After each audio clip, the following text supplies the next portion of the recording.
NASA के Artemis 2 mission के चारों एस्ट्रोनॉट्स पैसिफिक ओशियन में सेफली स्प्लैश डाउन कर चुके हैं। इस मिशन के दौरान उन्होंने कुछ ऐसे एक्सक्लूसिव इमेजेस और वीडियोस भेजे जो आप मिस नहीं कर सकते, इसलिए इस वीडियो को एंड तक जरूर देखें। आर्टेमिस 2 मिशन के लॉन्च के दूसरे ही दिन ओरायन स्पेसक्राफ्ट से कमांडर रीड वाइजमैन ने ये फोटोग्राफ ली, जिसमें उन्होंने हमारी अर्थ को पोल टू पोल कैप्चर किया। दोनों एंड्स पर अरोरास ग्लो कर रहे थे और नीचे अफ्रीका और आइबेरियन पेनिनसुला का क्लियर व्यू नजर आ रहा था। मून के फार साइड के पास पहुंचने से पहले इन एस्ट्रोनॉट्स ने ये फोटोग्राफ ली, जहां से अर्थ बिल्कुल क्रेसेंट शेप लग रही है। Earlier we had the Earth out as a crescent out the side hatch and the moon out window 3, and definitely by far the moon is bigger than the Earth.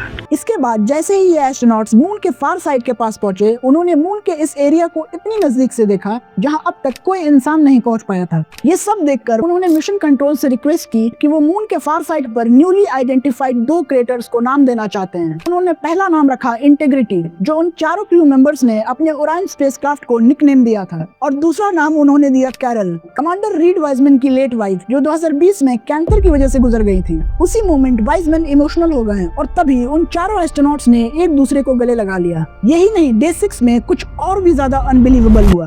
जब ये crew moon के फार side के around चक्कर लगा रहे थे, जो इस मिशन का मेन गोल भी था, तब उन्होंने कुछ इस तरह अर्थ को मून के पीछे डूबते हुए देखा। इन क्रू मेंबर्स ने इस मोमेंट को कैप्चर किया और इसे अर्थ पर बैठे मिशन कंट्रोल तक भेजा, जिसके बाद नासा ने इस इमेज को अर्थ सेट का नाम दिया। ये इस मिशन का सबसे आइकॉनिक मोमेंट था, क्योंकि ऐसा ही कुछ आज से 58 इयर्स पहले अपोलो 8 मिशन के दौरान एस्ट्रोनॉट बिल एंडर्स ने कैप्चर किया था, जिसमें अर्थ मून की सरफेस के ऊपर राइज होती हुई दिखती है। इसी फोटोग्राफ को अर्थ राइज कहा गया और यह हिस्ट्री की सबसे आइकॉनिक इमेजेस में से एक बन गई। डे 6 में ही फ्लाई बाय के आखिरी मोमेंट्स में एक और ऐसा मोमेंट आया जो शायद ही कोई सोच सकता था। उन्होंने डीप स्पेस में इस सोलर इक्लिप्स को देखा। मून ने सन को पूरी तरह कवर कर दिया और लगभग 54 मिनट्स तक उन एस्ट्रोनॉट्स को सन बिल्कुल भी दिखाई नहीं दिया। और फिर कुछ ऐसा हुआ जो स्पेस एक्सप्लोरेशन की पूरी हिस्ट्री में पहली बार था। मून से वापस आते वक्त इस क्रू ने नासा के डीप स्पेस नेटवर्क के जरिए अर्थ पर बैठे मिशन कंट्रोल को नहीं, बल्कि अर्थ से 400 किलोमीटर ऊपर इंटरनेशनल स्पेस स्टेशन से बात की। Integrity, this is the International Space Station. How do you hear?